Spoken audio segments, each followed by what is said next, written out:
Hello students, how are you all? Welcome back to my YouTube channel. My name is Rafaqat. As you know, we have completed the question number second and third in last video. Now we are going to take the question number 4. देखते हैं question number 4 में क्या लिखा हुआ है। इसमें आपके पास एक रिलेशन है, रिलेशन देख सकते हैं। इस जगह रिलेशन आपको गिवन है। इस रिलेशन को आपको प्रूव करना है। क्या प्रूव करना है कि ये रिलेशन रिफ्लेक्सिव तो है और ट्रांजिटिव भी है, लेकिन सिमेट्रिक नहीं है। ये आपको प्रूव करना है, ठीक है।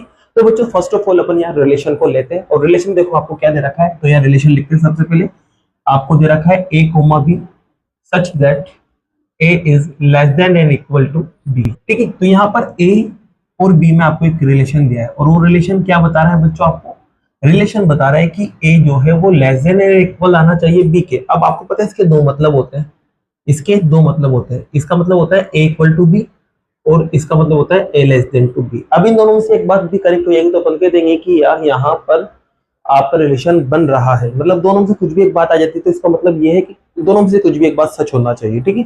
अगर ये बात आ गई तब भी कह देंगे रिलेशन है और ये बात आ गई तब भी कह देंगे रिलेशन है। तो बच्चों फर्स्ट ऑफ ऑल अपन लेते हैं रिफ्लेक्सिव को। तो रिफ्लेक्सिव को यहाँ उठा रहे हैं, देख सकते हैं आप। और रिफ्लेक्सिव में आपको पता है खुद का खुद के साथ रिलेशन चेक किया जाता है, खुद का खुद के साथ रिलेशन चेक किया जाता है। तो देखो बच्चों यहाँ पर आपको पता है वैसे एवरी एलिमेंट जो होता है ना वो खुद के इक्वल होता है, आपको पता है। तो मैं यहाँ कह सकता हूँ एक तरह से, जैसे कि मैं ले लेता हूँ यहाँ पर दो एलिमेंट ले लेता हूँ a और a, और दोनों के दोनों सेम होना चाहिए और ये दोनों के दोनों बिलोंग कर लेते हैं, मान लेते हैं किससे? r से। अब ये बिलोंग कर रहे थे, इसका मतलब ये है कि मैं जब रिलेशन लगेगा, मतलब a का a के साथ जब रिलेशन लगेगा तो यहाँ पर अपन कह सकते हैं a जो है वो a के बराबर हो सकता है, नहीं हो सकता? हो सकता है। और a जो है वो a से बड़ा, इन दोनों में से एक ना एक बात देखना चाहिए। तो बड़ा तो नहीं होगा लेकिन हाँ बराबर जरूर हो सकता है। तो बराबर हो रहा है तो इसका मतलब अपन कह सकते हैं यहाँ पर कि जो a का a के साथ क्या है? रिलेशन है। और a का a के साथ रिलेशन है तो इसका मतलब आप कह देंगे यहाँ पर कि r जो है वो क्या है? रिफ्लेक्सिव। यहाँ लिख देना हेंस r इज रिफ्लेक्सिव। ये आपका काम हो चुका है। अब जैसे कि बच्चे इसको चाहो तो समझने के लिए आप कोई सा भी नंबर रख सकते हैं, काम हो जाएगा। बात करते हैं दूसरा सिमेट्रिक की। तो यहाँ सिमेट्रिक को देखते हैं अब आप। तो सिमेट्रिक में देखो बच्चों यहाँ पर क्या होने वाला है। यहाँ पर आपको टू डिफरेंट एलिमेंट लेना है। जैसे कि मान लेते हैं यहाँ पर आप कि यार मैंने टू डिफरेंट एलिमेंट लिए, एक को तो a ले लिया और एक को b ले लिया, और दोनों के दोनों क्या कर रहे हैं बच्चों? रिलेशन r से बिलोंग कर रहे हैं। अब इसके अलावा इन दोनों में रिलेशन है तो मैं कह सकता हूँ a का b के साथ रिलेशन है, और a का b के साथ रिलेशन है तो इसका मतलब यहाँ पर ये रिलेशन की कंडीशन लगेगी। कंडीशन क्या होती है बच्चों? कि जो a है ना वो b से छोटा और उसके बराबर होना चाहिए, ठीक है। अब यहाँ वैल्यू रख के देख लेते हैं। डिफरेंट वैल्यू रखना है, ये भी ध्यान रखना है आपको। तो जैसे कि मैं a की वैल्यू 1 ले लेता हूँ और b की वैल्यू 2 ले लेता हूँ समझने के लिए। अब जैसे कि बच्चों में यहाँ रखता हूँ, कहाँ? इस जगह पे रखता हूँ। तो a की जगह तो 1 रख देंगे और b की जगह 2 रख देंगे। ये बात तो बिल्कुल करेक्ट है। लेकिन अगर इसका मैं रिवर्स कर दूं, क्योंकि उल्टा चेक करना पड़ता है यहाँ पर, तो 2 को आगे और 1 को पीछे लिख दूं, तो बताओ ये 1 बड़ा हो सकता है क्या? आपको इससे बिल्कुल भी बड़ा नहीं होगा। तो मतलब यहाँ पर ये बड़ा नहीं हो सकता। इसका मतलब मैं कह सकता हूँ जो 2 था ना वो क्या था? b था, तो यहाँ भी लिख देंगे। और वो जो 1 था वो क्या था? a था, तो यहाँ a लिख देंगे। तो मैं कह सकता हूँ इनमें क्या है? रिलेशन नहीं है। तो लास्ट में अपन को क्या पता चला? लास्ट में पता चला आपको कि a का रिलेशन तो b के साथ है बट b का रिलेशन a के साथ नहीं है। जब ऐसा हुआ तो कह देंगे जो r है वो सिमेट्रिक नहीं है, तो r इज नॉट सिमेट्रिक यहाँ लिख देना और ये आपका सिमेट्रिक भी हो जाएगा। अब बात करते हैं किसकी बच्चों? ट्रांजिटिव की। किसकी बात करते हैं? ट्रांजिटिव। अब ट्रांजिटिव में देखिए आपको दो ऑर्डर पेयर लेना पड़ेंगे और आपको बता रखा है मैंने कैसे लेते हैं। जहां खत्म होता है दूसरा वहीं से शुरू होना चाहिए। तो जैसे कि बच्चों में यहाँ मान लेता हूँ कि a जो है ना और b जो है ये एक ऑर्डर पेयर है और ये बिलोंग कर रहा है r में। अब दूसरा भी मुझे लेना पड़ेगा। अब दूसरा जब लेंगे तो बच्चों जहां खत्म हो रहा है ना वहां से शुरू करेंगे। तो b पे खत्म हो रहा है तो b से शुरू कर देंगे। और इसके अलावा एक नेक्स्ट एलिमेंट और इसके अंदर ऐड करना पड़ेगा। तो यहाँ पर देखो नेक्स्ट एलिमेंट में c ले लेता हूँ। डिफरेंट लेना है तीनों के तीनों, ठीक है। और ये भी बिलोंग कर रहा है किसमें बच्चों? r में। अब आप खुद देखना बच्चों, इसका मतलब ये है कि a का रिलेशन है b के साथ और इसका मतलब है b का रिलेशन है c के साथ। जब a का रिलेशन b के साथ होगा तो रिलेशन कहता है कि आगे वाला नंबर छोटा और बराबर होगा पीछे वाले नंबर से। तो आगे वाला जो भी है a वो पीछे वाले से छोटा और उसके बराबर होगा, लेस देन एंड इक्वल होगा। इसी बच्चों इन दोनों में भी जो आगे वाला जो नंबर है या अल्फाबेट है वो छोटा और बराबर होगा किससे बच्चों? c से। अब देखिए बच्चों यहाँ पर इसको समझने के लिए मैं abc की कुछ भी वैल्यू ले लेता हूँ, जैसे कि 1 बी की जगह 2 और सी की जगह 3 ले लेता हूँ, ठीक है। अब यहाँ रखते हैं बच्चों, तो 1, फिर यहाँ पर बी की जगह 2 रख दिया, ठीक है। फिर यहाँ पर बी की जगह 2 और सी की जगह 3 रख दिया। अब आप देखोगे बच्चों, मैंने बताया था कि जहां खत्म होता है वहीं से दूसरा शुरू होना चाहिए। जब ऐसी कंडीशन होती है ना, तो फिर आप फर्स्ट और सेकंड को भी देखते हैं ये बात सच है कि नहीं है। तो अब आप इन दोनों को देखेंगे, आप देखेंगे 1 और 3 को, कि 1 से 3 बड़ा है या नहीं है। तो आप कहोगे सर हाँ बड़ा है, बराबर तो नहीं लेकिन बड़ा है, दोनों में से एक कंडीशन होना चाहिए। तो ये बड़ा है मतलब बात सच है, और ये बात सच है तो इसका मतलब 1 किसको माना था आपने, ए को, और 3 किसको माना था आपने, देखो 3 माना था आपने सी को, तो यहाँ सी आ जाएगा। तो कह सकते हैं जो सी है ना वो बड़ा है और बराबर भी है ए के। अब ये कंडीशन आई तो इसका मतलब बड़ा और बराबर आ गया, तो इसका मतलब ए और सी में क्या होगा बच्चों, रिलेशन होगा ना। तो ए का सी के साथ रिलेशन भी हो जाएगा। जब ए का सी के साथ रिलेशन हो गया तो इसका मतलब मैं कह सकता हूँ ए और सी भी जो है ना वो बिलोंग करेंगे किसमें, आर में। तो इसका मतलब आप देख सकते हैं ए का बी के साथ भी रिलेशन है, बी का सी के साथ भी है, और ए और सी का रिलेशन अपन लेके आ चुके हैं। तो इसका मतलब ये जो आर रिलेशन आपके पास आया वो क्या हो जाएगा, ट्रांजिटिव हो जाएगा। तो लास्ट में बस अब आपको ये लाइन लिखना है कि R is reflexive and transitive but not symmetric, ठीक है। इसी के साथ आपका फोर्थ पार्ट क्या हो जाता है, कंप्लीट हो जाता है। नेक्स्ट पार्ट को लेते हैं बच्चों। जैसा कि बच्चों क्वेश्चन नंबर 5 आप यहाँ देख सकते हैं, क्वेश्चन नंबर 5 में रिलेशन में बस जरा सा चेंज किया है, यहाँ पर पावर 3 लगा दिया है, और इसके अलावा आपको यहाँ चेक करना है कि रिफ्लेक्सिव, सिमेट्रिक और ट्रांजिटिव में से ये क्या है। तो बच्चों एक बात ध्यान रखना, जब भी आपके पास रिलेशन या तो पावर 2 वाला आ जाए या फिर पावर 3 वाला आ जाए, ध्यान रखना पावर 2 वाला या पावर 3 वाला, ये हमेशा ना तो रिफ्लेक्सिव रहेगा, ना सिमेट्रिक रहेगा, और ना ही ट्रांजिटिव रहेगा। जैसा कि आपने क्वेश्चन नंबर 3 के अंदर इसको किया था, वहां पर ये रिफ्लेक्सिव भी नहीं था, ट्रांजिटिव भी नहीं था और सिमेट्रिक भी नहीं था, वैसे ही ये भी क्या होगा, तीनों ही नहीं होगा। तो इसके लिए देखो बच्चों, first of all upon relation को लिखते हैं। यहाँ पर जो रिलेशन गिवन है, इस रिलेशन में आपके पास है a comma b such that a less than and equal to b क्यू भी आपको गिवन है।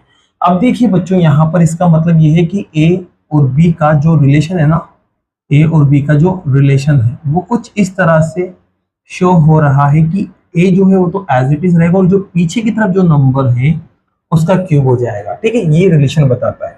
अब इसकी मदद से बच्चों मैं सबसे पहले चेक करूंगा किसको, रिफ्लेक्सिव। और रिफ्लेक्सिव में आपको पता है सेम एलिमेंट लेना पड़ता है ऑर्डर पेयर के अंदर। तो मैं 2 सेम एलिमेंट यहाँ लेने जा रहा हूँ। जैसे कि बच्चों मैंने यहाँ लिया ए की वैल्यू, मैंने एक ऑर्डर पेयर ले लिया जिसमें दोनों एलिमेंट सेम है और ये बिलोंग कर रहे हैं ए में। अब जब ये आर में बिलोंग कर रहे हैं ना बच्चों, तो ये रिलेशन के अंदर है, तो मैं कह सकता हूँ ए का ए के साथ रिलेशन है, और ए का ए के साथ रिलेशन है बच्चों। तो रिलेशन हटेगा तो ये वाला साइन लगेगा, और रिलेशन हटता है तो बच्चों ये वाली शक्ल बनती है। आगे वाला नंबर एज इट इज रहता है, पीछे वाले का क्यूब हो जाता है। तो पीछे वाला ए है तो इसका क्यूब हो जाएगा। अब देखो, इसको मैं गलत बताने के लिए ए की कुछ ना कुछ वैल्यू लूंगा, और ए की वैल्यू हमेशा अपॉन में लेना बच्चों। यहाँ पर जैसे कि 1/2 ले सकते हैं, 1/3, या आपकी मर्जी हो 1/4, तो मैं 1/2 से चलता हूँ। तो यहाँ ए की जगह 1/2 आ जाएगा, और यहाँ पीछे की तरफ 1/2 का क्यूब हो जाएगा। तो ये 1/2 तो एज इट इज रहेगा बच्चों। जब क्यूब करेंगे तो 1/8 बनेगा, 1/2 एज इट इज।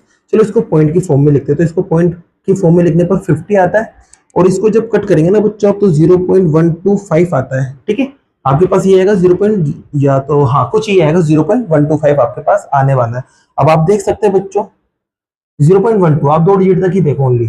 0.12 और 0.50 में बड़ा कौन है, 0.50 बड़ा है, लेकिन यहाँ बता रहा है कि 0.12 बड़ा है। तो बच्चों ये तो पॉसिबल ही नहीं है। जब ये पॉसिबल नहीं होगा तो ये वाली कंडीशन भी पॉसिबल नहीं हो सकती। कौन सी वाली, जो मैं यहाँ लिख रहा हूँ, ये कंडीशन भी पॉसिबल नहीं है। और ये कंडीशन पॉसिबल नहीं है ना, तो फिर रिलेशन भी क्या है बच्चों, यहाँ पर पॉसिबल नहीं है। तो एक के साथ रिलेशन नहीं है, तो यहाँ लास्ट में लाइन क्या लिखोगे, hence R is not reflexive. तो ये बच्चों आपका रिफ्लेक्सिव नहीं हुआ।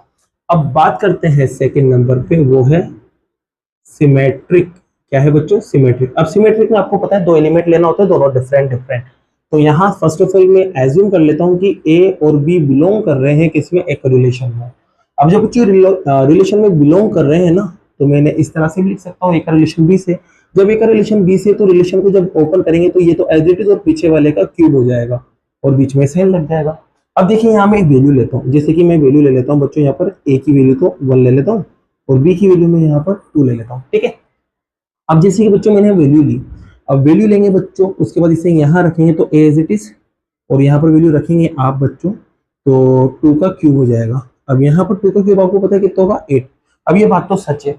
अब लेकिन इसका मैं रिवर्स करके देखूँ, क्या करके देखूँ रिवर्स, क्योंकि इसमें रिवर्स ही करा जाता है, सिमेट्रिक में उल्टा करके देखा जाता है। तो बच्चों मैं यहाँ कह सकता हूँ रिवर्स करने पर ये वाली कंडीशन बनेगी, और ये वाली कंडीशन बनी तो यहाँ पर कह रहा है कि एक बड़ा है 8 से, लेकिन हो ही नहीं सकता, तो ये बड़ा नहीं होगा। जब ये बड़ा नहीं होगा बच्चों तो फिर इसका मतलब इसकी रिवर्स वाली कंडीशन ये भी क्या हो जाएगी, गलत हो जाएगी। रिवर्स वाली कंडीशन ये भी क्या हो जाएगी बच्चों, गलत हो जाएगी। ये भी बड़ा नहीं हो सकता। जब ये बड़ा नहीं होगा तो फिर मैं कह सकता हूँ यहाँ पर बी का रिलेशन नहीं है किसके साथ, ए के साथ। तो बच्चों सीधी सी बात है, आपको पता चल चुका है कि यहाँ पर ए का रिलेशन तो बी के साथ था, लेकिन बी का रिलेशन ए के साथ नहीं है। तो ये लिख देना आर इज नॉट सिमेट्रिक, ठीक है। ये भी आपका हो चुका है। अब सिमेट्रिक हो गया तो सिर्फ एक पार्ट बचा है जिसे बोलते हैं आप ट्रांजिटिव। तो यह लिखना बच्चों ट्रांजिटिव, और ट्रांजिटिव में आपको पता है 2 ऑर्डर्ड पेयर अपन लेते हैं, और इस तरह से लेते हैं कि एक जहां खत्म हो रहा है दूसरा वाला वहां से शुरू हो। तो मैं मान लेता हूं यहाँ पर ए और बी बिलोंग कर रहे हैं आर में। अब ये बी पे खत्म हो रहा है तो अगला वाला बी से शुरू करेंगे, एंड बी, और इसके साथ एक नया लेना पड़ेगा एलिमेंट, तो सी ले लिया। ये भी बिलोंग कर रहे हैं आर में, तो पहले इन दोनों को चेक करेंगे। फिर उसके बाद अगर ए और सी में भी रिलेशन आ गया तो फिर कह देंगे ये ट्रांजिटिव है, और रिलेशन नहीं आया तो फिर ये ट्रांजिटिव नहीं होगा। तो बच्चों देखो यहाँ पर आप सबसे पहले इसको ओपन करते हैं। इसका मतलब होगा ए का रिलेशन है बी के साथ, और इसका मतलब होगा बी का रिलेशन है सी के साथ। ओपन करेंगे यहाँ पर तो आगे वाला इज इट इज और पीछे वाले का क्यूब, यहाँ पर भी आगे वाला इज इट इज और पीछे वाले का क्यूब। रिलेशन हटेगा तो साइन ये लग जाएगा, और यहाँ पर भी ये साइन लग जाएगा, ठीक है। अब देखो बच्चों यहाँ पर वैल्यू आपको एज्यूम करना पड़ेगी। अब आपके सॉल्यूशंस में ना पॉइंट में वैल्यू दे रखी है। अब मैं आपको इसी वैल्यू बताऊंगा जिस जो ना तो पॉइंट पे होगी और आपको समझने में भी इजी रहेगी। तो आप रट लेना इन चीजों को, जैसे कि ए की वैल्यू आप 9 ले लेना, बी की वैल्यू 3 ले लेना, और सी की वैल्यू आप 2 ले लेना, जिससे आपका काम बहुत ईजी हो जाएगा। चलो बच्चों यहाँ रखते हैं। सबसे पहले यहाँ रखेंगे ए की जगह 9 और बी की जगह 3 का क्यूब। यहाँ बी की जगह रखेंगे आप 3 और सी की जगह 2 का क्यूब। अब देखिए बच्चों ये 9 तो एज इट इज। यहाँ बात करें आप तो यहाँ बात करेंगे तो देखेंगे कि जो 3 का क्यूब है ना वो 27 होता है, तो ये बात तो करेक्ट है। अब यहाँ देखो बच्चों, यहाँ देखेंगे आप कि 2 का क्यूब जो है ना वो कितना होता है 8, ये बात भी करेक्ट है। अब जब ये बात करेक्ट रहती है तो फिर आप इन दोनों को चेक करते हैं, लास्ट वाले को, क्या ये बात भी करेक्ट आ रही है। अगर करेक्ट आ रही है तो ट्रांजिटिव है, और करेक्ट नहीं आ रही है तो ट्रांजिटिव नहीं है। तो आप यहाँ चेक करेंगे बच्चों 9 और 8 को चेक करेंगे, क्या बच्चों ये 8 जो है वो 9 से ग्रेटर है क्या। आप कहोगे सर नहीं है, तो ये लो हटा दिया मैंने इसको यहाँ पर, तो ये नहीं हो सकता, तो ये पॉसिबल नहीं हो रहा है ना। तो इसका मतलब ए और सी का रिलेशन नहीं आ रहा है। मतलब मैं कह सकता हूँ ए और सी का क्यूब जो है ना वो बड़ा नहीं हो सकता ए से, सी का क्यूब बड़ा नहीं हो सकता ए से। जब सी का क्यूब ए से बड़ा नहीं होगा ना तो मैं कह सकता हूँ ए और सी का जो है ना वो रिलेशन भी नहीं पॉसिबल होगा, रिलेशन पॉसिबल नहीं होगा। यहाँ पर जब रिलेशन पॉसिबल नहीं होगा तो कह सकते हैं कि ए और सी जो है ना वो बिलोंग भी नहीं करेंगे किसमें, आर में। जब ये बिलोंग नहीं करेंगे आर में तो इसका मतलब ये ट्रांजिटिव नहीं होगा। तो यहाँ पर लिख देंगे नॉट ट्रांजिटिव, ठीक है, नॉट ट्रांजिटिव। ये आप पूरा लिख लेना यहाँ पर, आर इज नॉट ट्रांजिटिव। इसके बाद लास्ट में एक लाइन और लिख के आ जाना है आपको। लास्ट में लाइन क्या लिखोगे, hence R is neither reflexive nor symmetric nor transitive. और इसी के साथ आपका ये क्वेश्चन नंबर 5 क्या हो जाता है बच्चों, कंप्लीट हो जाता है। अब बाकी के जो क्वेश्चंस है वो नेक्स्ट वीडियो में करते हैं। अगर वीडियो पसंद आ रही है और ये क्वेश्चंस आपको समझ आए हैं तो वीडियो को लाइक कीजिए, चैनल को सब्सक्राइब कीजिए। Thank you so much.